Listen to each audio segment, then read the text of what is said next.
Valeu, amigo. Diz qual é o problema, ele tá pronto pra ajudar. Valeu, amigo.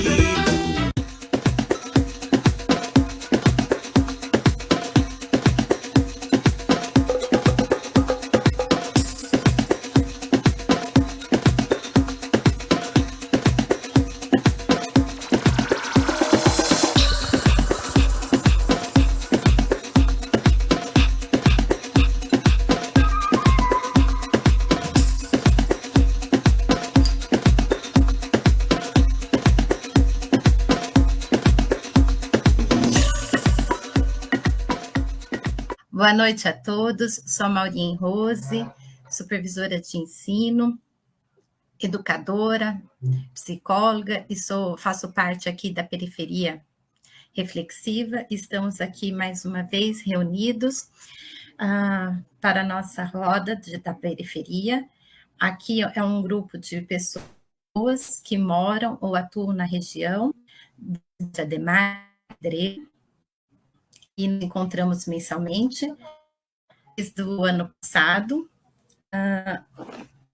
com esse objetivo da formação cidadã, melhorar a qualidade de vida das pessoas da nossa região.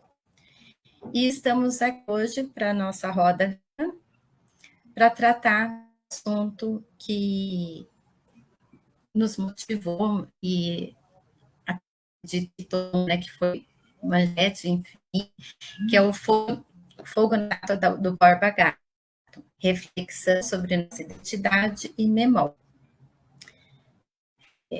E temos como convidada especial conosco a nossa vereadora, a Luana Alves, psicóloga, vereadora popular do ISOL. Mas antes eu gostaria também de dizer que nós temos os nossos companheiros da periferia, Luiz e Ayrton, que também questionaram nossos convidados e companheiros, Fonei e Graciele, que também estão nos auxiliando nos bastidores.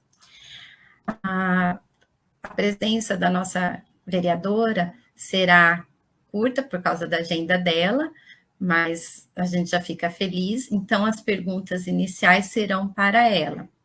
Em seguida, teremos a presença do professor Vanderlei Elias Neri, que ele é graduado em História e em Pedagogia, doutor em Ciências Sociais pela Pontifícia Universidade Católica de São Paulo, professor da Universidade Ibirapuera e das Faculdades do Morumbi Sul, e professor visitante da Universidade de São Paulo, da USP, entre outras atividades profissionais. Tem diversos trabalhos publicados, entre os quais o livro Diretas Já, a luta pela redemocratização. Então, como nós temos o tempo precioso da nossa vereadora, nós iremos direcionar as perguntas inicialmente para ela. Como eu falei, o tema começou em função do que aconteceu, né, o fogo na estátua do Borba Gato, e começamos a pensar a respeito sobre essa situação toda. Então, eu gostaria, Luana, que você comentasse sobre os principais pontos, porque você tem o projeto de lei, né, 47 de 2021, em que fase que está essa lei, a tramitação na Câmara, que, por coincidência, ocorreu já o projeto antes mesmo, né, do ocorrido, e que se pudesse também comentar como que tem sido apresentado esse fato da estátua do Borba Gato, quando tocaram fogo lá no local, qual foi a relação que você pode ter estabelecido entre o protesto contra o monumento e a proposta de lei. E depois que você comentar as duas questões, aí eu faria a próxima. para não ficar muita coisa. Bom, boa noite, Maureen. Primeiro, eu já peço desculpas pelo meu tempo limitado, assim. Nessa semana chegou um projeto na Câmara de confisco salarial de servidores, então é uma coisa muito difícil. A coisa está pegando na Câmara Municipal, então isso está me tomando tempo. Mas eu, enfim, agradeço o Sampa Prev 2. Porque eu estava hoje agoniada, a gente ali na torcida. Muito obrigada. A coisa é muito pior do que a gente pensa, querida, mas a gente vai conseguir vencer. Mas, enfim, agradeço o convite de toda forma do coletivo. Sobre a sua pergunta, o projeto 47/2021, que a gente chama de São Paulo é Solo Preto e Indígena, ele existe, ele foi protocolado bem no começo da legislatura, bem no comecinho do início do mandato. Assim, justamente porque o nosso mandato, ele vem de diversos movimentos sociais, né? Isso é um orgulho que eu tenho. Esse projeto, o meu gabinete foi mais um canal, uma ferramenta de protocolar esse projeto na Câmara, porque a própria redação dele, a maneira como ele foi pensado, como ele foi escrito, foi de diversos grupos. Foi da Rede Emancipa, foi do MNU, foi do Coletivo de Negritude do Bexiga, foi de uma galera que estuda a questão da negra na liberdade. Então, o que acontece é que diversos movimentos sociais, Instituto Tebas, Polis, que estão no São Paulo Solo Preto e Indígena, ajudaram na redação desse projeto. E é um projeto que coloca a parte da seguinte premissa, né? Que hoje, o fato da cidade ter como símbolos de força, de tradição, de coisas que a gente quer preservar na memória da cidade, não só preservar, homenagear na memória da cidade, sejam elementos, figuras ligados à violência contra os nossos povos. Então, essa é a premissa que a gente parte. Hoje existe na política urbana, isso é uma política, não é um acaso, não é algo que ficou na história, é uma política deliberada de homenagear figuras e processos que representam a violência contra os povos negros e os povos indígenas, né? Então a gente parte dessa premissa. Ao mesmo tempo que existe essa homenagem a essas figuras que representam esses processos, existe também um apagamento das contribuições e das forças negras e indígenas na cidade. Existe o apagamento do que foram os escravizados, ex-escravizados, povos indígenas que não só resistiram a esse processo de violência, mas na prática construíram o que é a nossa cidade hoje. Né? Não existe, por exemplo, uma homenagem a Tebas, que foi um ex-escravizado que planejou a Catedral da Sé.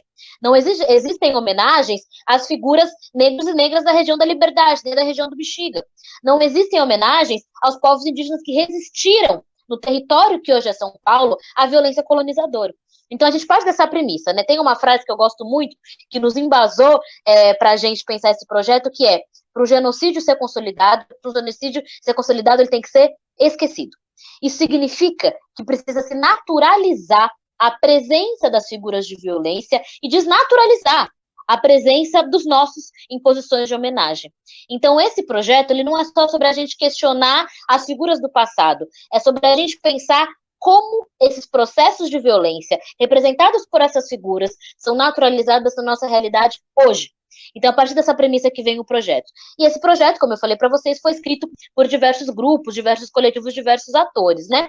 E ele foi aprovado em primeira votação, tenho muita felicidade em falar isso, porque teve que ter uma amarração forte na Câmara Municipal, consegui contar com o voto de alguns vereadores que eu não achei que eu iria contar, justamente pelo diálogo, pela conversa, pelo convencimento, para tentar convencer da importância desse projeto, né? E muitos se convenceram. Agora, a gente sabe que esse não é um processo simples. Esse é um processo que demanda uma grande possibilidade de debate público. Né? Isso é muito necessário. Em relação ao fogo na estátua do Borba Gato, a gente, partindo daquela premissa primeira que eu comentei, esse fogo não nos surpreendeu. A gente sabe que esse é um debate antigo. A gente sabe que no mundo inteiro se tem uma série de questionamentos a símbolos que representam a violência. Nos Estados Unidos, na Colômbia, no México, em países europeus, se tem esse debate. E quando a gente tem um grupo, um coletivo que resolve pôr fogo numa estátua, ou tirar a cabeça de uma estátua, ou derrubar uma estátua, a gente sabe, e para nossa visão, essa é a questão, essa é uma reação. Essa é uma reação a uma primeira violência, que é o fato daquela estátua estar ali. Então é disso que a gente parte. A gente sabia que uma coisa assim ia acontecer. A gente imaginava que uma coisa assim ia acontecer. E a gente não acha que é algo que vai parar de acontecer. Porque o que acontece é que esses símbolos, eles representam um processo de violência. E no momento como esse que a gente está vivendo, um momento de crise, um momento de fome, um momento de aumento da repressão policial racista, O momento em que a gente tem as populações negras e indígenas, mais uma vez, sendo atacadas, com ataques firmes, o marco temporal, a própria questão da fome, do desemprego, da crise pandêmica, isso tudo nos atinge mais. Atinge mais os que estão, digamos que no andar de baixo da pirâmide. E nesse momento em que a gente está sendo tensionado para defender a nossa vida, a gente passa na rua e vê uma homenagem a um processo de violência que, no fundo, não terminou, e esse é o X da questão, na minha opinião, é óbvio que vai ter reação. Vai bater uma reação de defesa, de tentar afirmar a própria existência, se afirmar contra um processo de violência, de exclusão, de exploração que segue até hoje. Essa é a questão. Então, para mim, isso é algo que para nós veio como a questão do fogo no Borba Gato. A nossa primeira reação foi falar, caramba, a gente sabe quem é o Galo, a gente sabia que o Galo era do grupo de entregadores de aplicativo, mas a primeira coisa que a gente fez foi, caramba, ele vai ser perseguido politicamente. Ele não vai ser processado pelo ato de dano ao patrimônio público. Vão tentar enquadrar ele em terrorismo, em formação de quadrilha, e não deu outra. Tentaram enquadrar ele de uma forma política. E aí a nossa primeira ação foi, obviamente, oferecer, inclusive, apoio do ponto de vista jurídico, como oferecemos a diversos ativistas, né, para colocar que é isso, né, o fato da juíza que negou, a juíza que colocou a prisão preventiva dele, ter colocado na justificativa, que pediu a preventiva sabendo que não fazia sentido jurídico, mas pediu porque ele não tinha se arrependido, para mim já deixou na cara que era uma prisão política. Então, para nós, defender a liberdade do Galo e do Bill, como a gente defendeu, foi uma questão também de seguir na batalha por esse debate. Seguir na batalha pela não criminalização desse debate. Seguir na batalha para a gente conseguir fazer cada vez mais uma discussão profunda. Mesmo se meu PL for aprovado, Maureen, a gente sabe que a coisa não vai ter terminado. Não vai ter terminado. A gente vai ter muito passo ainda para seguir. Obrigada, era essa colocação que eu ia até te perguntar, qual que era a relação do PL, né, com essa questão do fogo em si. Então, além de um grito, né, de toda a sociedade em relação a essa naturalização da violência, né, criminalizar, né, esse genocídio como se fosse algo natural, na verdade, ele também representa um ato, quer dizer, colocaram como um ato político já engendrado, né?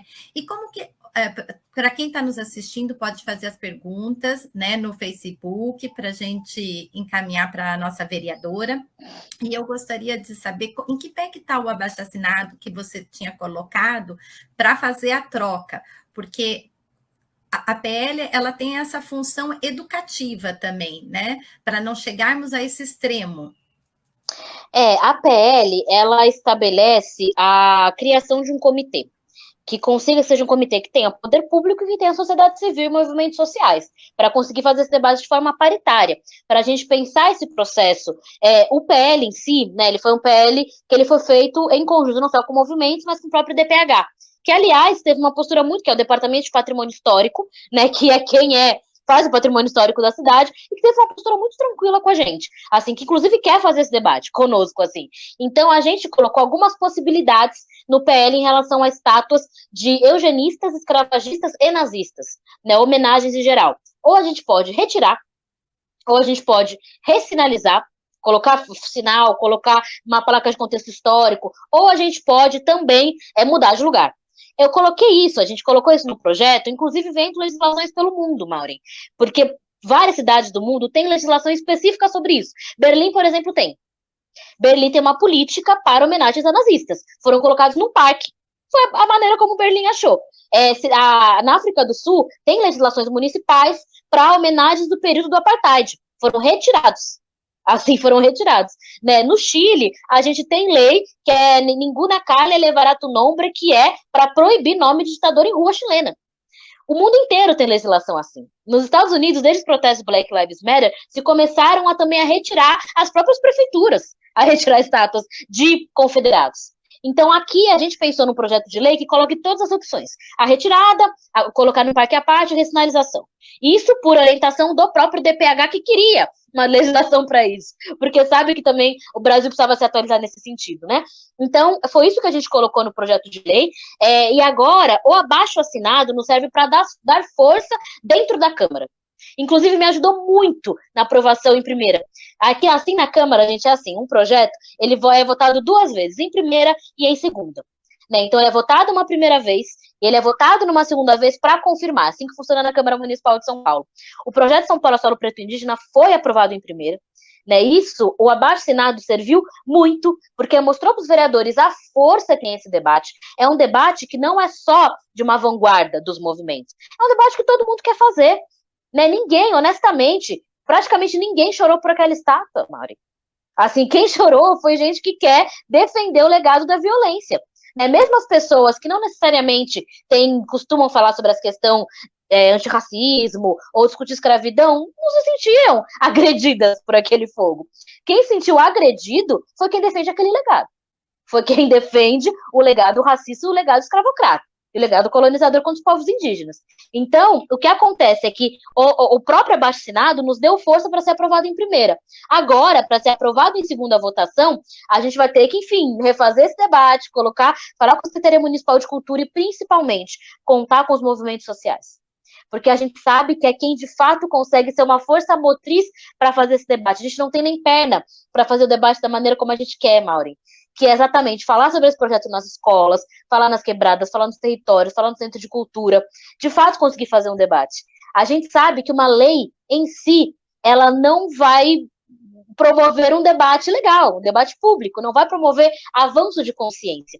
O que vai promover, é claro, ter uma lei colocada, mas ter também um debate amplo nos equipamentos da educação, nos equipamentos de cultura, nos equipamentos da assistência, para a gente falar sobre isso com as pessoas. E para deixar as pessoas falarem sobre isso. Quando eu apresentei esse projeto, Maureen, lá no comecinho do ano, antes do fogo na estátua,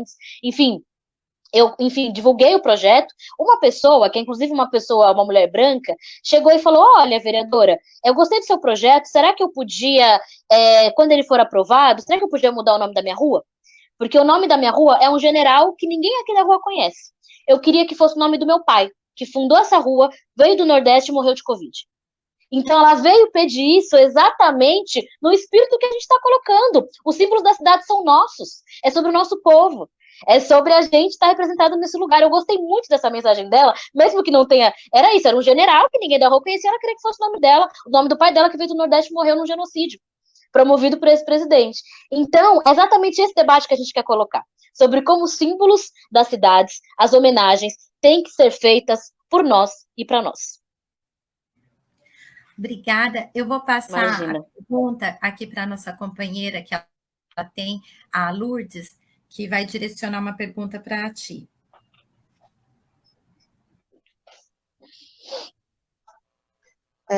Estão me ouvindo bem?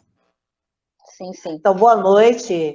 Eu sou a Lourdes, eu sou professora estadual, né? Sou professora no estado, sou do coletivo Periferia Reflexiva, sou da PUESP, sou conselheira, também faço parte de um outro coletivo chamado Conspiração Socialista, né? Eu acho que você até já respondeu um pouco o que eu ia te perguntar. A gente sabe que a nossa história é contada através do dominador. Quem dominou é que nos conta a história, né? E o fogo, e esse monumento em especial, Borba Gato, quando eu olho, me indigna muito. Eu não consigo olhar para ele sem sentir que é alguém que está me dizendo onde é meu lugar, o meu lugar de periférica, preta, indígena e pobre. Então, eu queria que você falasse sobre essa questão. Eles nos mandam um pouco com Paulo Freire. Então, eu queria que você falasse um pouquinho sobre isso. É exatamente sobre isso, Lourdes. O fato de ter aquela estátua enorme em Santo Amaro, com uma arma na mão, num bairro que é de um extremo da cidade, é um recado, passa um recado, que é que a gente vai validar e homenagear os processos que deixam nós, povo preto e povo indígena, na base da pirâmide. Nós vamos validar esse processo por quê? No fundo, porque esses processos eles querem que esses processos sigam existindo. Eles querem que a exploração, que o racismo, que os processos de violência e exclusão sigam existindo. Né? O fato do Borba Gato estar ali não é um símbolo do passado, é também uma afirmação de futuro. O fato dele estar ali é o poder público afirmando o futuro, um futuro que segue a desigualdade, um futuro que mantém os privilégios, que mantém a lógica da Casa Grande da Senzala. Então é isso que está colocado ali. E quando a gente debate que a gente não quer mais esse símbolo, porque a gente não quer mais esses processos, a gente faz um debate de futuro. Isso é muito importante da gente saber, né? Porque aquela estátua não é simplesmente a gente falar, não quero porque ele representou isso, aquilo. É porque a gente não quer que esse processo consiga se perpetuar. A gente não quer que a colonização consiga continuar tendo espaço. A gente não quer que a escravidão, que os processos de racismo sigam tendo espaço na sociedade. É sobre isso que a gente está falando, né? E devia ser uma coisa óbvia, Luiz. Devia ser uma coisa óbvia. Teve uma aula pública que a gente fez ali em frente à estátua do Borba Gato, que eu pude participar, e alguém falou uma frase que eu gostei muito, que é: vocês conseguem imaginar alguém subir uma estátua do Hitler no meio do Higienópolis? Vocês conseguem imaginar uma coisa dessa? A prefeitura fazer uma estátua de um nazista no meio de um bairro com um povo judeu? Então, por que é aceitável fazer estátuas de colonizadores e escravizadores em bairros com populações negras e indígenas? Não é aceitável. É o mesmo processo. A gente não pode naturalizar esse tipo de coisa. Então, quando a gente questiona isso, essa questão que a gente está colocando é uma disputa de presente, mas também é uma disputa de futuro.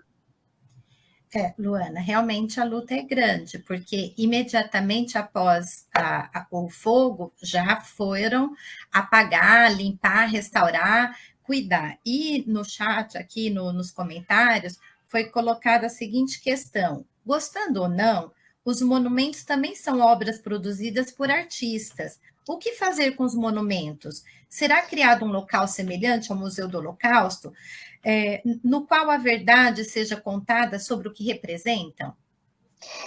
Por isso que eu acho que tem que ter lei, Maureen, para a gente conseguir fazer isso de uma forma que respeite todos os envolvidos, né?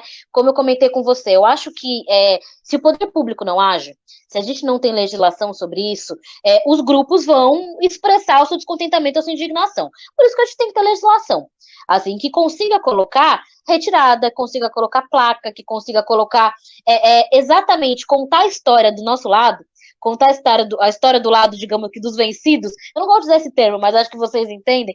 Contar a história do nosso lado para que se saiba, para que se entenda aquilo. E, claro, respeitando e entendendo que aquilo é parte da história. Que a gente tem que, claro, chamar atenção, colocar que aquilo existe, colocar que aquilo não só existiu, mas existe, né? E colocar que a gente não admite que esses processos continuem. Né? Por isso que tem que ter legislação. Dentro do projeto de lei, esse comitê que está previsto, ele vai fazer essa ação junto com o poder público, esse processo. Inclusive com quem morar na região, né? É justo que quem mora na região consiga ter esse poder de voz. Isso, inclusive, está na legislação municipal em relação ao nome de rua, por exemplo, né? Então, é uma coisa que tem que constar.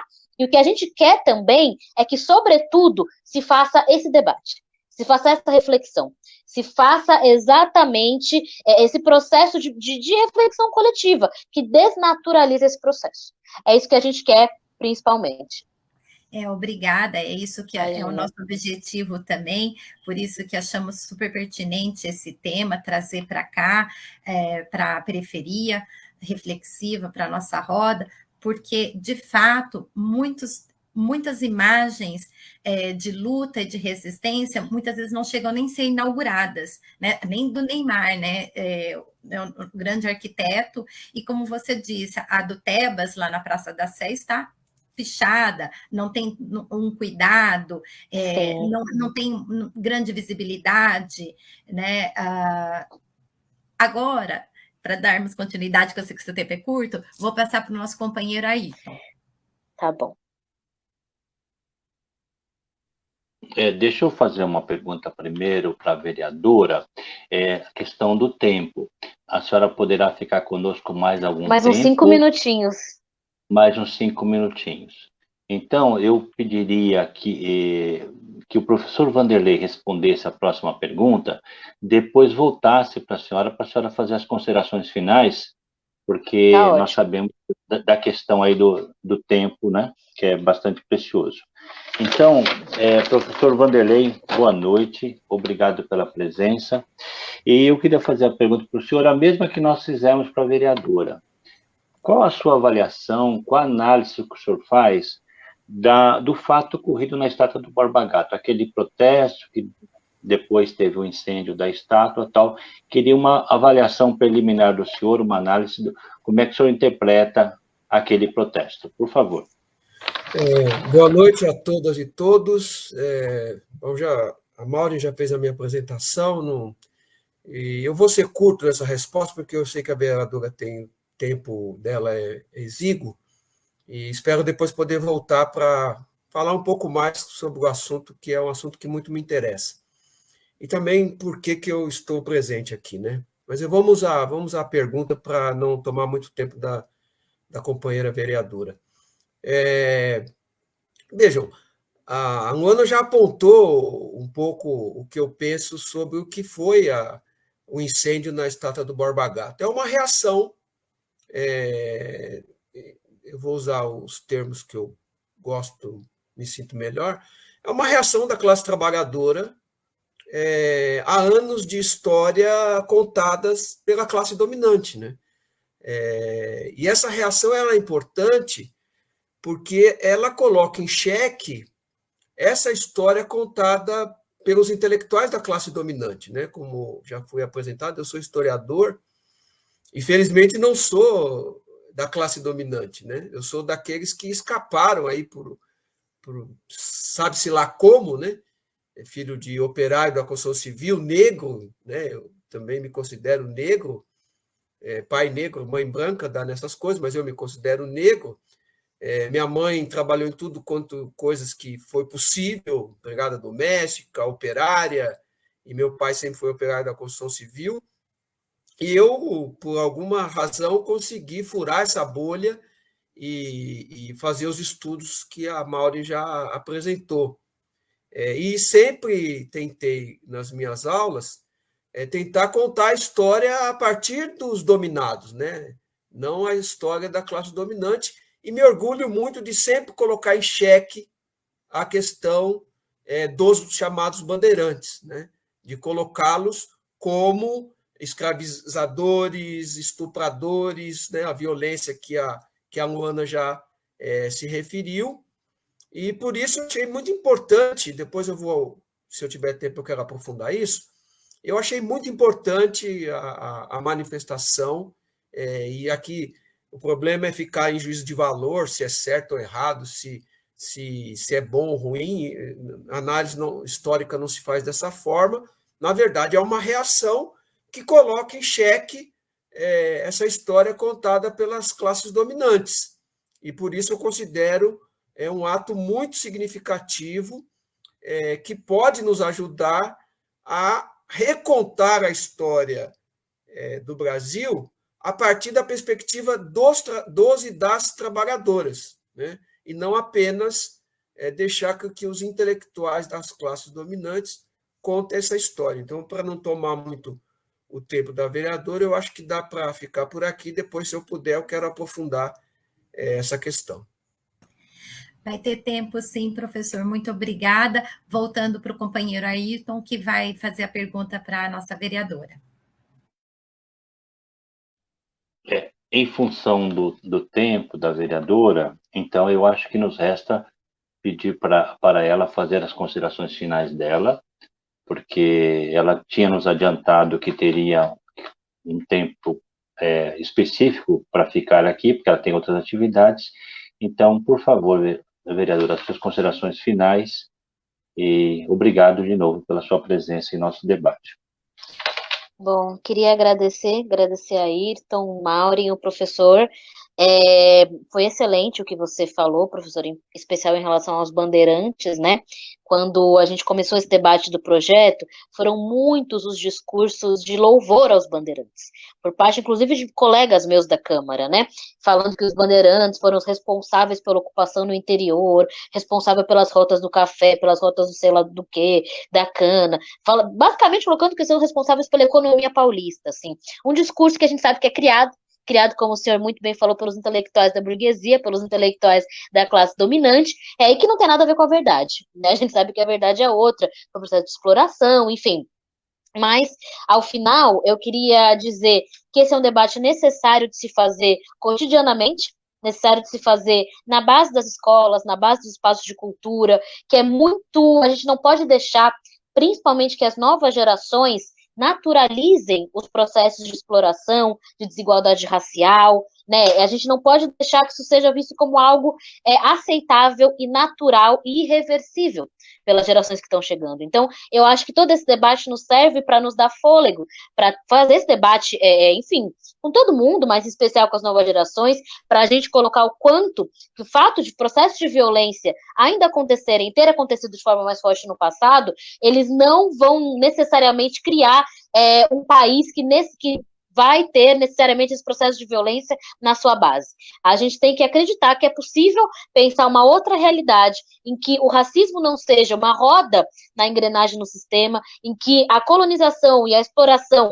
que vai se reinventando ao longo da história, elas não precisam ser as rodas que fazem girar a economia, o mundo do trabalho, o mundo das relações, que a gente consegue pensar relações sem desigualdade, com menos opressão. Então, isso é uma coisa que a gente tem que ter como esperança, como uma luz, para a gente pensar, eu pelo menos tenho, e eu acho que é algo que a gente sempre pode ter, tá bom? É isso, eu agradeço o espaço, me coloco à disposição, peço desculpas de novo, assim, acho que se tiverem outros debates, em momentos que não tem a Sampa Prévia na Câmara, principalmente, eu fico muito feliz de poder fazer com mais tempo, e é isso. Obrigada. Muito obrigada, porque de fato a gente tem sido chicoteado de todas as formas, são muitas maneiras de opressões que estamos sofrendo. Esse tema ele é tão pertinente que invade, de fato, o projeto político-pedagógico das unidades, né? Nós aqui em São Paulo estamos sofrendo por causa dos nossos muros pintados pelas crianças, que a população que às vezes não são da comunidade, da escola, criticam, exigindo que mude a pintura, né? Sem nem saber o processo que aconteceu, né? Exato, que nem no Conde Pereira. Então, realmente, a gente precisa imagens da Marielle, né, sendo pichadas por cima ou colocando Viva Borba Gato. E esse tema que você coloca, ele é tão fundamental que nos fez refletir também. Por que temos escolas com este nome? Né? Como que a gente aceita isso, né? Por quê? Então, de fato, é uma contribuição riquíssima que faz pensar para além, né, do que realmente nós estamos cultivando até nos meios da educação. E aí, com isso, eu agradeço a sua presença mais uma vez. A verdade tem que ser dita, esse processo de descolonização nas unidades. E quem quiser, que está nos assistindo, pode enviar os comentários aqui no chat, e vou passar para a nossa companheira Lourdes, que grande beijo, gente. Tchau, obrigada.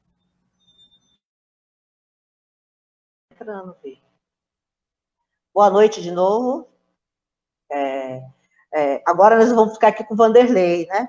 E eu queria que o Vanderlei, nesse momento, falasse um pouco de como nós podemos colocar essa discussão de quem, por esse viés do oprimido, de verdade nas escolas de São Paulo, e agora a gente sabe que a gente está passando por um processo criminoso, né? Na escola de um ensino médio que vai nos derrubar um pouco mais. A história já não é contada como se deve. Então, como que a gente vai conseguir cumprir esse papel como professores numa escola pública que está nos negando esse direito? Bom, boa noite de novo a todos e todas. Na primeira fala, eu fui rápido por conta do tempo da vereadora, queria agradecer muito o convite do pessoal da periferia, e agora eu confundi com periferia ativa. Bom, deixa para lá. Para responder a pergunta da Lourdes, eu queria voltar um pouco na história para falar um pouco sobre essa história, né? Pegando aí a estátua do Borba Gato como referência, que é o nosso objeto aqui. Primeiro, talvez seja maneira de professor, mas fazer uma correção. A gente não está discutindo a verdade ou a mentira. Do ponto de vista histórico, a gente não faz esse tipo de debate ou de análise, né? A história dos bandeirantes que nós conhecemos e que as crianças conhecem em geral na escola é a história contada pelos intelectuais da classe dominante ou pela classe dominante, né? ela não é nem verdade nem mentira. Ela é uma história contada a partir de um ponto de vista da afirmação dessa classe dominante, de como ela interpreta a história, e seus intelectuais cumprem esse papel. Já a nossa perspectiva é a perspectiva da classe trabalhadora, e, portanto, nós vamos fazer análise a partir desta perspectiva. E, a partir dessa perspectiva, os bandeirantes, na verdade, foram caçadores de índios e índias para vender como escravos, né? E aí a gente precisa voltar até um pouco mais, né? Se fala muito da escravidão dos negros, porque, de fato, foi a maior de maior tempo. Entretanto, boa parte das fazendas de cana-de-açúcar construídas no Brasil foram construídas por mão de obra escravizada indígena, né? Foram os indígenas escravizados que construíram as primeiras fazendas de cana no Brasil. Depois de alguns anos, se optou pela escravização, pelo sequestro de homens, mulheres e crianças na África e a escravização na América, por conta da lucratividade que o tráfico humano propiciava naquela época. Os traficantes de homens, mulheres e crianças, eles não ganhavam nada, ou muito menos, escravizando os índios, até porque os próprios fazendeiros podiam fazer isso e não precisavam comprar pessoas para serem escravizadas. E daí, então, se opta pela escravização de homens e mulheres e crianças arrancados à força, né, da África. Ora, os bandeirantes, eles vêm num segundo momento, quando já há escravização dos negros e negras, e eles vão caçar os indígenas que, resistindo aos portugueses, aos invasores, vão se embrenhando para dentro do continente, para dentro do nosso país, porque as fazendas de café ficavam principalmente no litoral, e os indígenas habitavam, na maior parte, o litoral brasileiro, e eles vão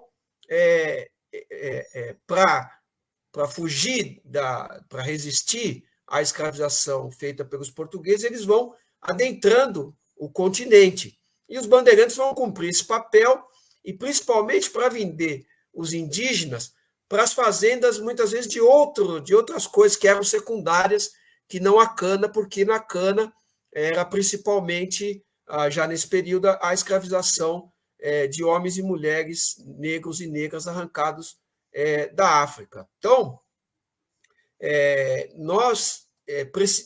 uma necessidade de nós que queremos construir uma identidade, e uma identidade onde nós nos reconhecemos de forma positiva, contar a história a partir do nosso ponto, da nossa referência, né? E na nossa referência, os bandeirantes são, na verdade, bandidos, no pior termo da palavra, que capturavam indígenas para serem vendidos nas fazendas, principalmente fazendas de gado, que era um setor menos privilegiado ou menos importante da economia da colônia, né? Porque o Brasil não existia, o Brasil só existe a partir de 1822, esse período dos bandeirantes ainda é uma colônia de Portugal, e os bandeirantes, além de tudo isso, há todo um processo de violência que a Luana se referiu muito bem, que é essa violência que quem defende o bandeirantismo, na verdade, defende a continuidade dessa violência, né, da classe dominante sobre as classes dominadas, através do aparelho de Estado, através da justiça, através das polícias, através das forças armadas, né? Então, quem defende o bandeirantismo, na verdade, defende a violência que esses sujeitos, se cabe chamá-los assim, utilizaram contra os indígenas, né? E a violência não é só a captura, eles torturavam, eles estupravam as mulheres, né? Eles matavam aqueles que eles não conseguiam dominar. Então, há todo um processo de violência, E para finalizar, aí tentando mais um pouco na direção da pergunta que a Lourdes fez, é necessário que a gente reconte essa história, né? É necessário que nós, descendentes de negros e negras, de indígenas, nos reconheçamos de forma positiva, nos reconhecemos na resistência que nossos antepassados fizeram contra todo esse processo de opressão. E aí é importante, se é demolir, se é mudar de lugar, como a Luana colocou, se é colocar placa ou não, esse debate a sociedade tem que fazer, mas a reação da classe trabalhadora ela é fundamental para recontar essa história. Por isso que o ato de incendiar a estátua do Borba Gato, eu reconheço como um ato muito importante para que a gente possa tentar reescrever a história e que as crianças, jovens, eles tenham acesso a uma história contada a partir de uma outra perspectiva, né? E eu sempre gostei, como professor, seja na rede básica ou no ensino superior, a dar as duas visões, as duas versões da história, tanto da classe dominante como a partir da visão da classe trabalhadora, para que os alunos tenham a capacidade de formular, eles próprios, formularem as suas concepções, né? Então, nós não devemos esconder a história contada a partir dos dominantes, mas nós precisamos dar outras perspectivas para que eles possam, de fato, pensar sobre isso, porque senão é doutrinação, né? Nós somos acusados de fazer doutrinação na escola, mas a escola sempre fez doutrinação com os filhos e as filhas da classe trabalhadora, né? Porque, neste caso, a versão dos bandeirantes ela é contada a partir de uma única perspectiva que engrandece os bandeirantes e diretamente deturpa a visão sobre os indígenas, sobre os negros, negras, etc. Então, é necessário... Agora, nós temos um problema. A universidade que forma os professores, na maior parte dela, tem uma visão dominante. Não é verdade que as universidades públicas brasileiras são dominadas por marxistas de esquerda. Não é verdade. Mesmo no departamento de História, nós somos uma minoria da minoria. Então, nós temos um problema muito grande e na minha perspectiva, só é possível a partir dos movimentos sociais. São os movimentos de mulheres, os movimentos negros, o movimento indígena, o movimento LGBTQIA+, e os movimentos em geral, que podem questionar, de fato, essa historicidade oficiosa ou oficial, né? Para que, inclusive, isso tenha eco nas universidades e tenha, de fato, uma mudança. Não acredito que a universidade mude esse discurso a ponto de propiciar uma visão histórica a partir das perspectivas da classe trabalhadora. Vou falar, vocês perceberam que senão... Não, a aula está maravilhosa, professor, porque, de fato, é um equívoco a gente falar... vamos contar agora a verdade, foi bom tu ter puxado isso, porque como a própria escritora nigeriana Chimamanda Adichie fala, né? O que a gente vivencia é o perigo de uma única história, né? Nós temos até, como o colega aqui no chat colocou, o Silvio Pires, o Dia dos Bandeirantes.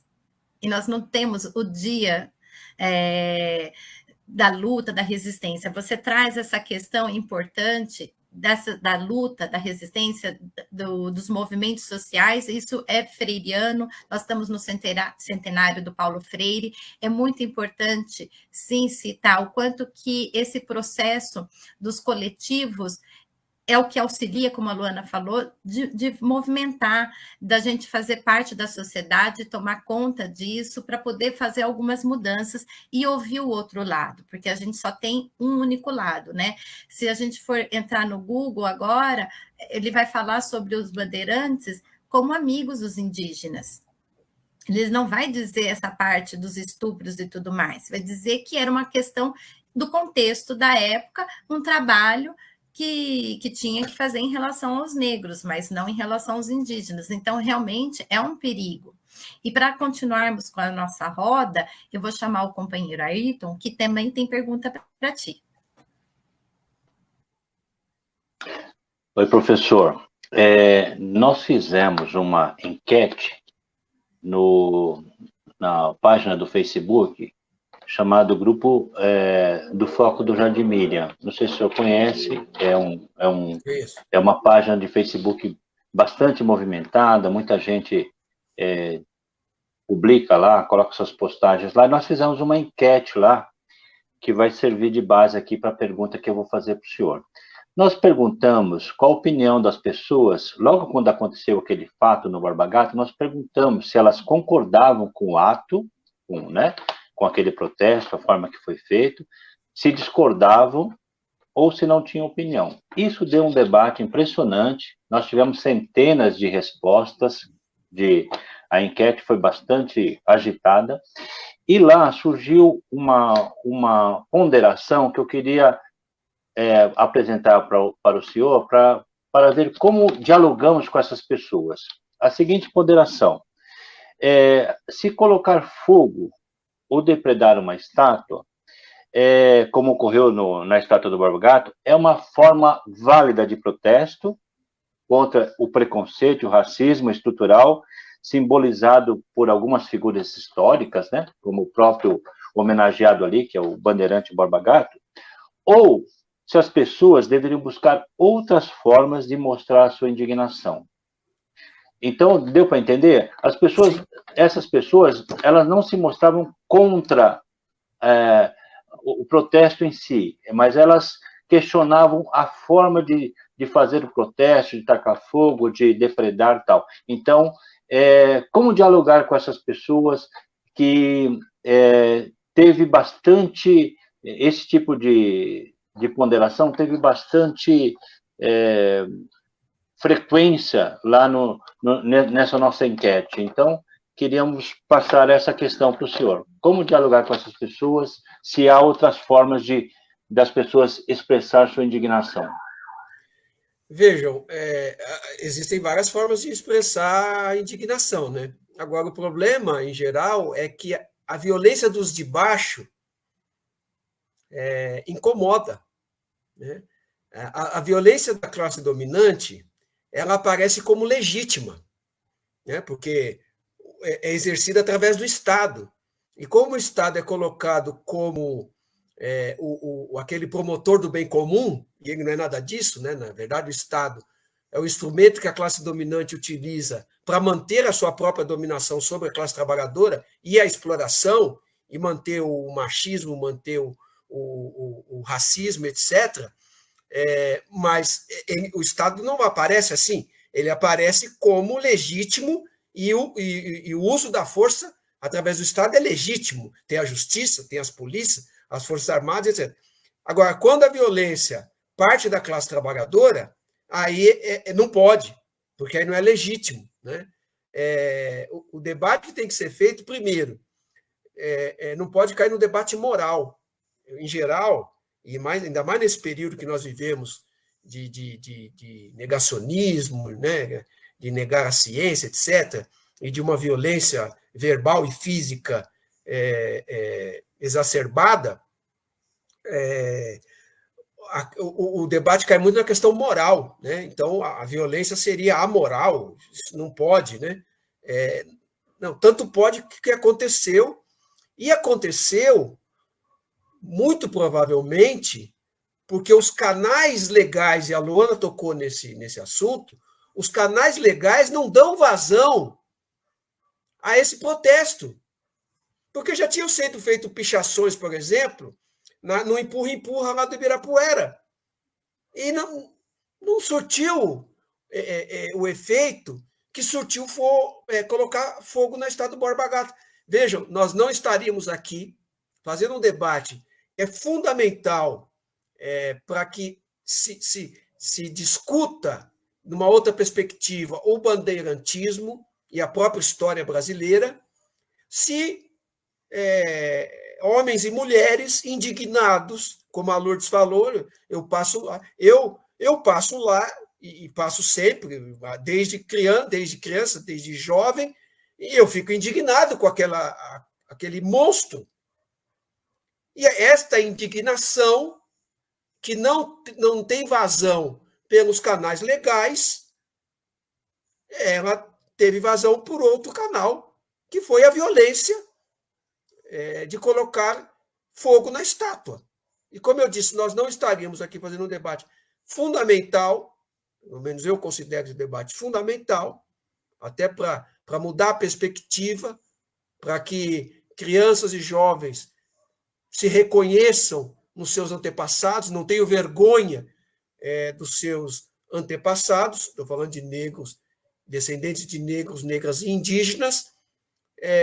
O incêndio foi fundamental para isso. Portanto, o debate, primeiro, ele não pode ser moral, ele tem que ser do ponto de vista histórico, o que significa. E segundo, que foi a forma como homens e mulheres que se veem afrontados com a história brasileira como ela é contada, porque é contada, no geral, pela classe dominante, acharam de dar vazão a essa indignação e causaram um trauma social importantíssimo e que nos leva a esse debate. Agora, existem pessoas que não estarão abertas a esse debate, né? E aí fica difícil. Mas aqueles que estão abertos ao debate pode até não concordar com a forma, mas pode entender por que aquela forma, né? Não precisamos concordar com tudo, não é só porque é da nossa perspectiva, mas a gente tem que pelo menos entender, e no meu entendimento foi como encontrar a vazão para se colocar contra uma opressão que dura mais de 400 anos. Né? É isso. Pois é, professor. Isso tudo é muito importante. A gente precisa resistir, lutar para poder contar o outro lado. Mas como fazer isso numa democracia como a nossa, que está tão fragilizada, onde está sendo solicitada a escola sem partido, que sempre teve, como tu mesmo enfatizou, porque nós nunca... o que sempre houve foi uma doutrinação onde só tinha referência a uma única história, a história contada por quem detém o poder. Então, e a gente lutando, desde que em São Paulo, por exemplo, quando nós tivemos o secretário da Educação, né, o Paulo Freire, que trouxe essa questão do debate, da reflexão, que a gente conseguiu começar a fazer os projetos políticos nas escolas, a repensar sobre isso, dimensionar, como agora que nós temos aí escola sem partido, como o homeschooling, que vai passar por essa questão da moral, porque as famílias vão fazer as suas educações em casa, passando pelos valores deles, sem o filtro do senso crítico. Como que a gente vai conseguir resgatar, de fato, ou melhor, né, trazer à luz a história dos oprimidos? Veja, nós vivemos um processo de luta de classes, o sistema capitalista impõe um processo de luta de classes entre os exploradores e os explorados, né? E esse processo ele tem períodos de maior e menor enfrentamento, e eu tenho dito algumas vezes, quando eu posso dizer, que nós vivemos, na verdade, um período de reação dos conservadores, em geral, conservadores e conservadoras, né? Que às vezes parece que só os homens são conservadores, né? Mas nós temos conservadores e conservadoras que, na verdade, resistem à mudança, né? Então, não pode ter gays, lésbicas, etc., porque isso vai ferir a minha masculinidade, né? Isso vai ferir a masculinidade da sociedade. Os negros não podem ser dominantes, porque os negros são imprestáveis, eles foram escravizados, nós, os brancos, e até uns não brancos que se acham brancos, nós é que temos que estar à frente de tudo. Então, nós vemos um período de muita reação. Então, escola sem partido, as reformas educacionais que estão sendo feitas, as retiradas das conquistas que nós levamos 100 anos para realizá-las e que estão sendo retiradas e que falta muito pouco para acabar. Eu tenho dito que, se passar a reforma administrativa, a Constituição de 88 acabou, né, porque o restante já foi retirado. É um momento de reação do capital, né, porque tem uma crise econômica, que, na verdade, é a crise da perda de lucro dos capitalistas. Eles reagem explorando ainda mais a classe trabalhadora para manter a sua lucratividade, e nessa esteira há uma reação dos conservadores. Agora, essa reação dos conservadores também provoca uma reação do outro lado, né? O incêndio na estrada do Borba Gato, a greve dos aplicativos e etc., são respostas também a esse aumento da exploração do capital e a reação dos conservadores. Agora, nós temos um problema, nós que pensamos em mudar a sociedade, nós temos muitos movimentos sociais importantíssimos, temos partidos de esquerda, mas, na minha perspectiva, nenhum dos partidos de esquerda consegue dar uma organicidade a esses movimentos sociais, porque o movimento social, em geral, ele luta por uma questão específica. O MST luta pela reforma agrária. Não é que ele não lute por outras coisas, mas o centro da luta é a reforma agrária. O MTST luta por uma reforma urbana. O movimento negro luta contra o racismo. O movimento LGBTQIA+, luta contra a homofobia. Né? Não que não se envolvam em outros, mas tem um centro. É necessário, na minha perspectiva, né, de marxista que sou, um partido que dê organicidade a esses movimentos. Por exemplo, ao movimento sindical, que, em geral, luta pela melhoria das condições de trabalho dos trabalhadores e trabalhadoras.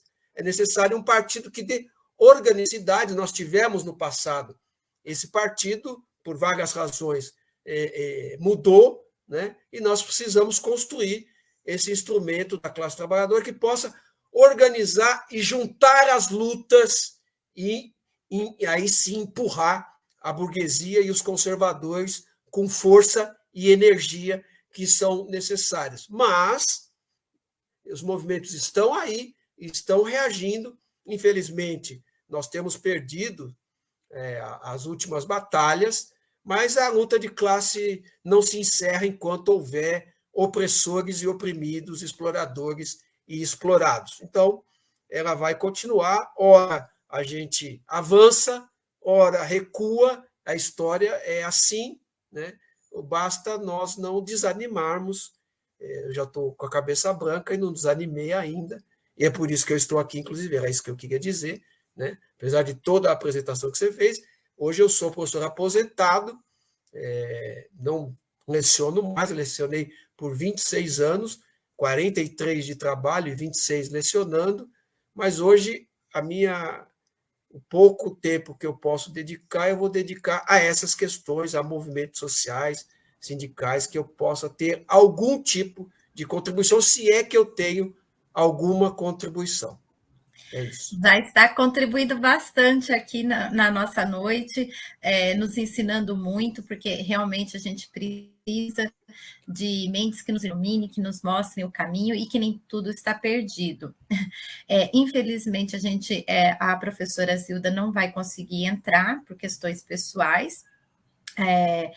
A gente agradece, de qualquer forma, o fato dela inicialmente ter aceitado o convite, mas imprevistos acontecem, ainda mais em momentos de pandemia, que ainda estamos na pandemia. Sim. E, de fato, né, estamos na pandemia em todos os sentidos, nessa questão do enfraquecimento das forças sindicais, dos movimentos sociais, desse neoliberalismo, mas estamos aqui como prova da nossa resistência, da nossa luta, e agora eu vou passar para a companheira Lourdes, que vai fazer pergunta para ti também.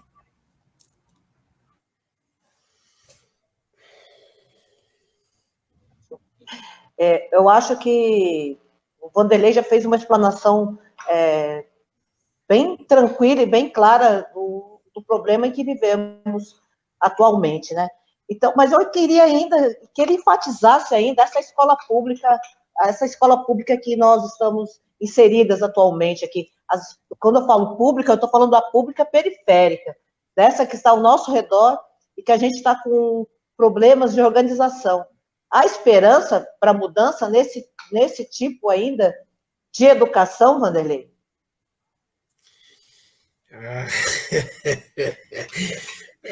Lourdes, você me põe numa sinuca de bico, porque nós fizemos recentemente na Conspiração Socialista um debate sobre isso, você acompanhou, e a minha análise é bastante dura em relação à realidade da educação em geral no Brasil e da educação pública, ou da escola pública em geral, né? Resistência vai continuar existindo, mas o Brasil está o Brasil está inserido numa nova divisão social do trabalho, né? Uma nova divisão internacional do trabalho, né?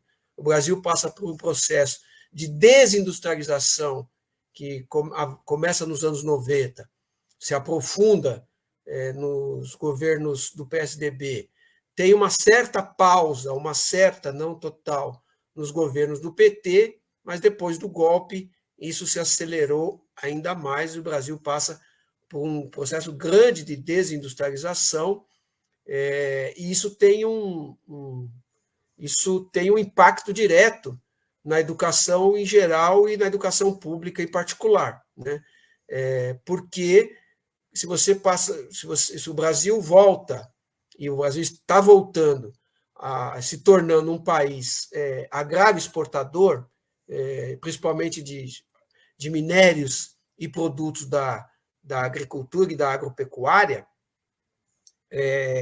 você não precisa ter grande formação, né? A classe trabalhadora brasileira já nunca precisou, do ponto de vista da burguesia, né, da classe dominante, nunca precisou ter uma grande formação, porque o Brasil, apesar de se industrializar,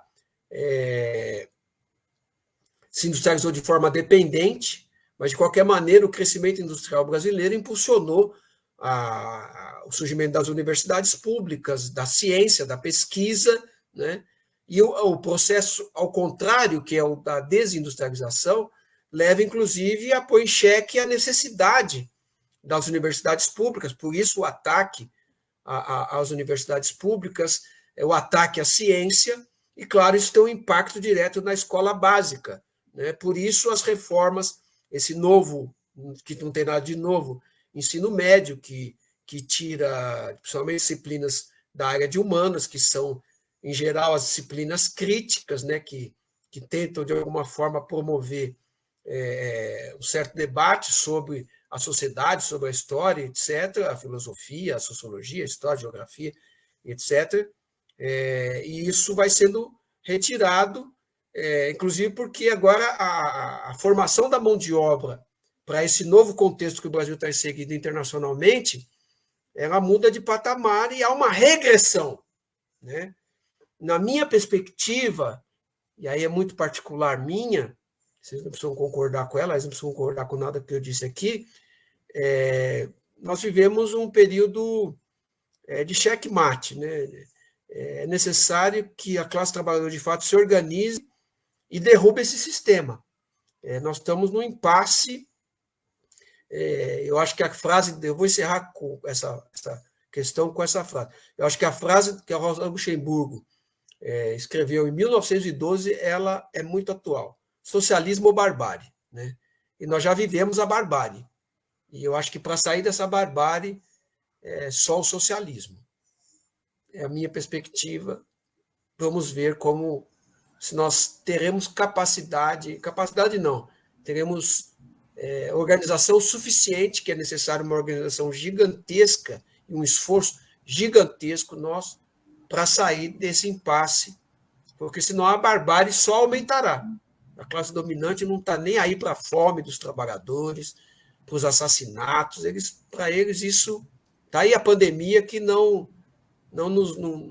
deixa nu e cru isso, né? São quase 600 mil mortos e eles estão um pouco se lixando para isso. E, infelizmente, eles conseguiram transmitir esta visão para a maioria da classe trabalhadora também, né? Não há um choque, não há um levante popular contra 600 mil mortes, né? Infelizmente, nós chegamos a 3 mil mortes diárias e não houve um levante, não aconteceu um levante contra tudo isso, né? Então, a violência no Brasil ela foi naturalizada ao longo da história, principalmente a violência contra a classe trabalhadora. Nosso papel é desnaturalizar isso e impulsionar a luta contra tudo isso. Eu acho que é um dos objetivos também nossa nessa noite, professora, justamente isso. As pessoas não estão mais comentando sobre o fogo na estátua, mas ocorreu. É um fato, ele não é um fato isolado, porque está acontecendo em vários lugares do mundo. E é revelador.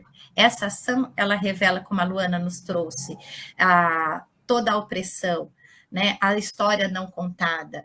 Então, nesse sentido, pensando nessa questão da igualdade, dos espaços públicos, você acha que é possível, de fato, haver uma igualdade nesses espaços públicos onde há e cultuam imagens que excluem a maioria da população? Olha, eu não tinha visto o projeto da Luana, eu gostei muito quando ela falou que o projeto dá 3 opções. Eu gosto muito da opção de que essas estátuas sejam removidas para um espaço específico, onde, inclusive, mas se conte a história, quem foram os bandeirantes, na nossa perspectiva e tal, para que... Agora, o projeto que a Luana apresenta e os próprios movimentos acabam impulsionando, né? Apesar de toda a Prefeitura de São Paulo é dirigida pela classe dominante, né? Ninguém tem dúvidas disso. Mas eles têm que dar resposta também aos movimentos, e por conta disso, já tem aí programado, se eu não me engano, 3 estátuas que de certo modo, cultuam figuras negras. Uma delas, eu não lembro de todas, uma delas é o grande cantor e compositor negro, morreu já faz algum tempo. Poxa, agora sumiu o nome. Era considerado um dos malditos, agora me sumiu o nome, depois eu vou lembrar, né? Então, a luta dos movimentos acabam tendo impacto, né? Agora, até quando vai isso? Se continua, né? Porque você não pode parar. O problema nosso é esse, a gente tem que lutar todo dia.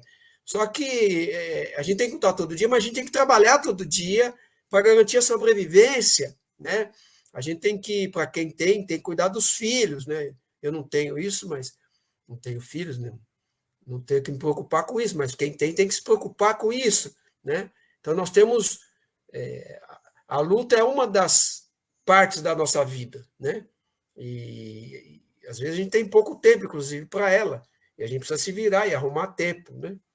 Mas há impacto, sim, e vai haver mudança, né? A não ser que haja uma instauração de uma ditadura, que eu acho que hoje não está ainda no horizonte, mas está como possibilidade, né? A classe dominante não tem o menor pudor de instalar uma ditadura se ela achar que é necessário, né? E aí, se vem uma ditadura, aí eu calo a boca, e aí a gente já sabe como é que a gente já viveu isso. Mas se não vier, a luta dos movimentos acaba tendo impacto nos governantes e na própria classe dominante, são obrigados a dar respostas, né? O projeto que a Luana apresentou é uma representação dessa luta e dessas possibilidades. Dessa reflexão, né? Muito bom. Sim. O Ailton também vai fazer uma pergunta para ti, tá bom? Sim. Antes de fazer a pergunta, eu queria fazer uma propaganda aqui do nosso Periferia Reflexiva. Esse é o 10º debate promovido pelo Periferia Reflexiva, e o nome Periferia Reflexiva, só para o pessoal ter uma ideia, ele tem a ver com esse período da pandemia. Como a gente não podia estar ativo nas ruas, tal, a gente usou esse período para ampliar a nossa reflexão sobre a nossa história, as relações de poder na sociedade. Então, a gente fez esse coletivo, que é formado por pessoas que moram na Cidade Ademar e Pedreira, ou que tem forte ligação com a região, com a periferia, para fazer essa reflexão nesse período de pandemia. Então, é a décima live nosso, o nosso 10º debate. Quem quiser, que estiver nos assistindo, e quem quiser conhecer melhor o coletivo, é só nos procurar no Facebook, estamos lá no Facebook, Periferia Reflexiva. Vamos lá. Professor, eu sei que o senhor já abordou isso de uma forma superficial em outras respostas que o senhor deu, mas eu queria que o senhor se aprofundasse um pouquinho mais. Por que é importante nós discutirmos a existência de estátuas, monumentos e placas de rua em homenagem aos escravocratas, apoiadores de ditaduras e violadores de direitos? Como é que essas estátuas, monumentos, placas, como é que elas impactam a percepção das pessoas, em especial os moradores da periferia? Como é que elas impactam na reflexão que elas fazem sobre desigualdade e relações de poder? Por que é importante questionar isso? Por que é importante discutir isso? E como isso impacta a população, em especial os moradores da periferia? Esses monumentos, nome de rua, etc., eles têm vários impactos, né, sobre a população em geral e sobre os filhos da classe trabalhadora, principalmente negros e negras e indígenas. Primeiro, eles naturalizam uma história de violência, né? E é importante para a classe dominante naturalizar a violência. Acho que foi a Mauri que falou isso, né? A violência dos bandeirantes era porque era na época, era necessário, porque se precisava de mão de obra, né? E aí vem aquela história de que os indígenas eram preguiçosos, né? Nós somos preguiçosos, indolentes, né? Nós negros, negras e indígenas. E então foi necessário, né? E você então naturaliza a violência contra determinadas etnias da sociedade brasileira. Então, o debate ele é fundamental porque é uma tentativa nossa de desnaturalizar isso. Quer dizer, os bandeirantes, na verdade, eles não capturavam os índios porque os índios eram vagabundos e era necessária mão de obra para a economia brasileira. Não, eles capturavam e vendiam índios com o objetivo de lucrar com isso, enriquecer com a escravização de seres humanos, né? E aqueles que compravam para utilizar de uma forma de exploração máxima possível para também se enriquecer, não para construir um país, até porque naquela época não estava nem dada a construção do país. Os portugueses não vieram aqui para construir um país, eles vieram aqui para explorar o máximo possível as riquezas que aqui existiam, né? O Brasil é um acidente, não vou poder falar sobre isso, mas o Brasil é um acidente histórico. A criação do Brasil nunca esteve no horizonte da classe dominante portuguesa a construção de uma nação aqui nos trópicos, né? A ideia era essa de você arrancar o máximo de riqueza possível. Portanto, é fundamental que a gente debata os escravizadores, é fundamental que a gente debata os ditadores, primeiro para desnaturalizar esta violência imposta sobre a classe trabalhadora brasileira. E segundo, para que a gente possa mostrar que, na verdade, esses escravizados e os torturados da ditadura, na verdade, foram aqueles que resistiram à escravidão, que resistiram à ditadura. Ora, se eu, como descendente de negros e negras e indígenas, conheço na escola os meus antepassados como indolentes, como preguiçosos, como aqueles que aceitaram a escravidão, que referência eu tenho de mim mesmo? No que eu me reconheço? Eu me reconheço naqueles que eram indolentes, que eram preguiçosos, que aceitaram a escravidão. Então, eu não quero ser isso. Está aí a resposta, inclusive, porque muita gente não entende, que muitos negros não querem se reconhecer como negros, né? Inventam um monte de coisa. Eu sou marrom bombom, eu sou isso ou aquilo, né? Mas está aí, porque eu vou me reconhecer em algo que é apresentado como o que há de pior na sociedade. Então, para construir uma identidade positiva, eu preciso saber, não que essas pessoas foram indolentes, preguiçosas e aceitaram a escravidão, mas que, na verdade, elas resistiram como puderam, né? E mais que isso, não só resistiram, como construíram o país que nós vivemos. Eu sempre dizia para os meus alunos, no ensino básico, eu nunca vi um burguês assentar um tijolo. Quem assentou tijolo foi meu bisavô, foi o meu avô, foi o meu pai, né? Que construíram os prédios, as avenidas, as ruas, os primeiros calçamentos foram feitos por negros e negras, infelizmente, escravizados. Então, fomos nós, e somos nós, que ainda construímos o país em que nós vivemos, a sociedade em que nós vivemos. Então, esse debate é fundamental para que as crianças e os jovens tenham uma referência positiva do seu passado e se vejam, então, de forma positiva na sociedade. Não sei se dei conta, mas é um pouco isso que eu imagino.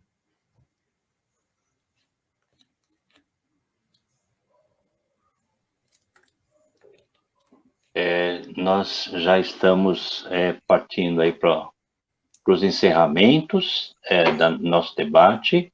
Gostaríamos que o professor Vanderlei, que nos ajudou muito hoje, essa noite, deu contribuições valiosas aqui para a gente entender melhor essas questões colocadas aí, a partir do fato do incêndio lá da estátua do Borba Gato.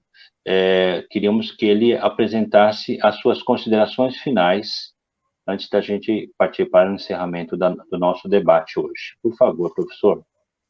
Eu só quero agradecer esses espaços que me dão ainda alguma energia para continuar estudando, pensando e atuando, né? Eu sou um militante há muitos anos e vou continuar até que eu tenha forças para isso. E dizer que o projeto de vocês é muito interessante, eu estarei sempre, quando puder, né, se acharem que eu tenho condições, estarei sempre à disposição, porque isso é pouco, mas é o que nós podemos fazer e, quem sabe, nós estamos contribuindo justamente para essa coisa que eu acho fundamental, que é contar a história a partir do referencial da classe trabalhadora e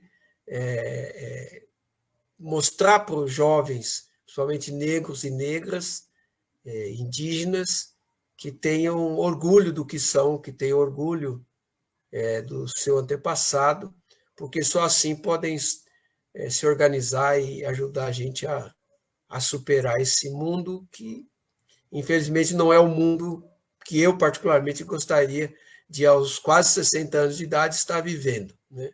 Mas faz parte da luta de classes. Então, continuemos na luta de classe contra o capital, contra a burguesia, contra o Estado burguês, que é por onde a burguesia exerce o seu poder e a sua opressão. E, quem sabe, um dia nos encontraremos na revolução, na construção de um mundo que não haja opressor nem oprimido, não haja preconceito racial, não haja preconceito contra o LGBTQIA+, etc. Acho que é essa sociedade que a maioria de nós busca construir, é por isso que nós estamos aqui. Muito obrigado. Nós que agradecemos, professor. Queríamos agradecer também todas as pessoas que estão nos assistindo, que mandaram suas contribuições, suas reflexões também, através dos seus comentários, agradecemos muito. Esse programa vai ficar gravado e vai estar disponível na página do Facebook do Periferia Reflexiva. Então, quem procurar nossa página, achar nossa página lá no Facebook, vai ter não só esse vídeo de hoje, mas todos os outros 9 que nós já fizemos. Então, vocês vão ter todo o acervo que nós temos dessas 10 lives. O nome do programa é Roda Viva da Periferia. Nosso debate chama-se Roda Viva da Periferia e estão disponíveis lá no Facebook, na página do Periferia Reflexiva. Agora, nós, para encerrar, pediríamos que quem está nos assistindo até agora, fique também para assistir o nosso vídeo. A Mauri está aí também na tela, talvez ela queira também fazer a despedida dela, mas só avisar que assim que, após a fala da Mauri, nós teremos um vídeo, com uma música chamada Manifestação, uma música bem legal. Quem não ouviu ainda essa música, tem que ouvir. Ela tem uma letra lindíssima, e junto com a música virão os créditos das pessoas, dos convidados que participaram dessa live. Então, quem puder, fique um pouquinho mais para ouvir essa música e ver como a letra dela é bonita, e os cantores que estão lá são bem representativos da cultura brasileira. Maurinho, é com você para fazer o encerramento final. Obrigada, mas eu quero agradecer a presença da vereadora, a presença do professor Vanderlei, da vereadora Luana, dos companheiros Ayrton, Lourdes, dos companheiros também que não aparecem, mas que estão nos dando todo o suporte, que fazem parte da Periferia Reflexiva. E realmente ter essa oportunidade do debate sempre é importante para nós, para o nosso dia a dia, para a gente entender a nossa identidade e lutar por ela, né? Para a gente não ter a nossa identidade roubada. E nós temos as lives nossas gravadas, podem entrar e acessar na nossa página do Facebook. Essa também vai ficar gravada. Obrigada pela presença de todos. Até a próxima.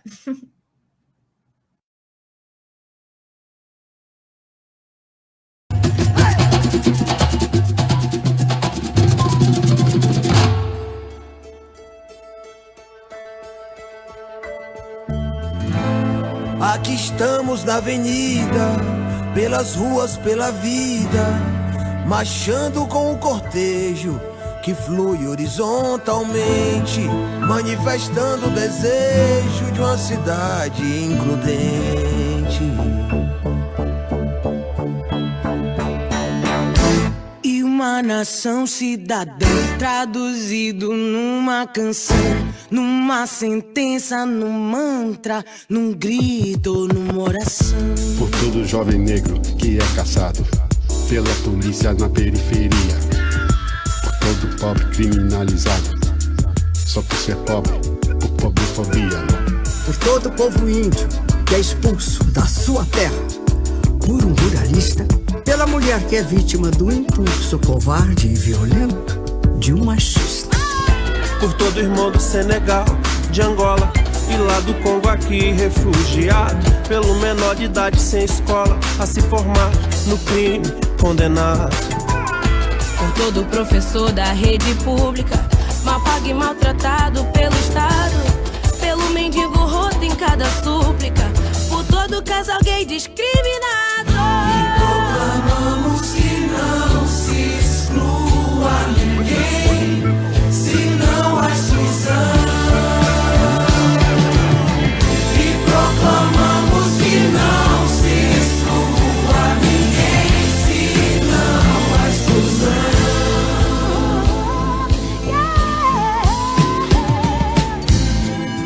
Aqui estamos nós de volta, sob o signo da revolta, por uma vida mais digna, por um mundo mais justo, com quem já não se resigna e só põe-se menos susto. Há uma classe dominante, hostil à população, numa ação dignificante que nasce da indignação.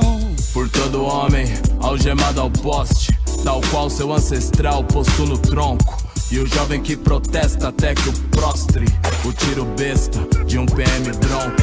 Por todo morador de rua sem saída, tratado como lixo sobre a ponte, por toda a vida que foi destruída em Mariano, no Xingu, por Belo Monte, por toda vítima de cada enchente, de cada secadura e duradoura, por todo escravo o seu equivalente, pela criança que labuta na lavoura, por todo pai ou mãe de santo atacada, por quem exclui quem crê num outro Deus, por toda mãe guerreira abandonada que cria sem o pai os filhos seus. E proclamamos que não se exclua ninguém, se não há exclusão.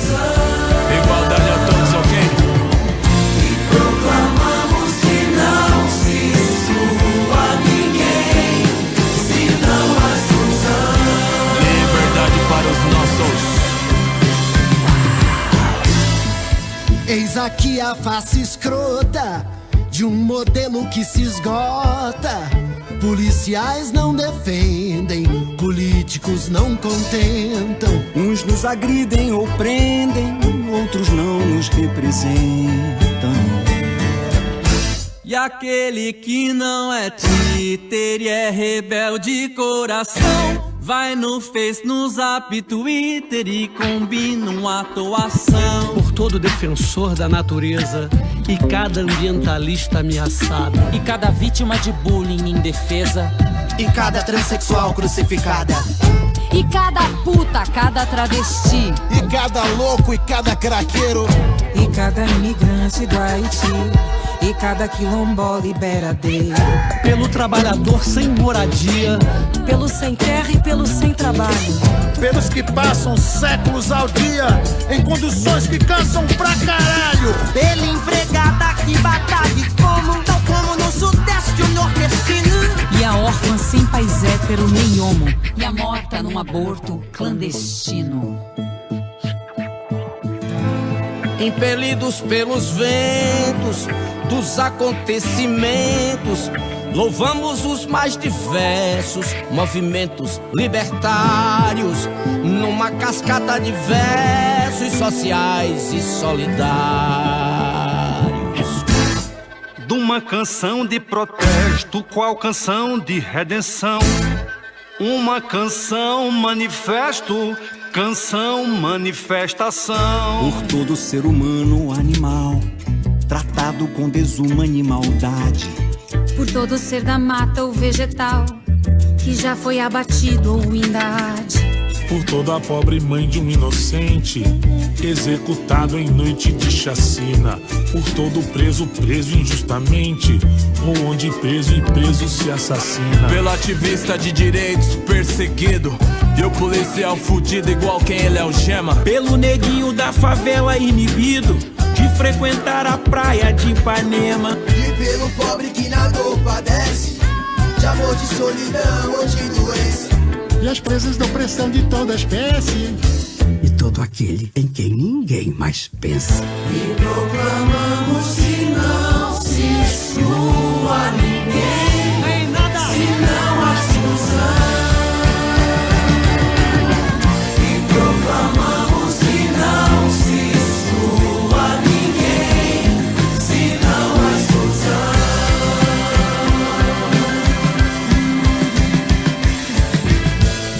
Dando a vida e a alma grande, um sentido que as expande.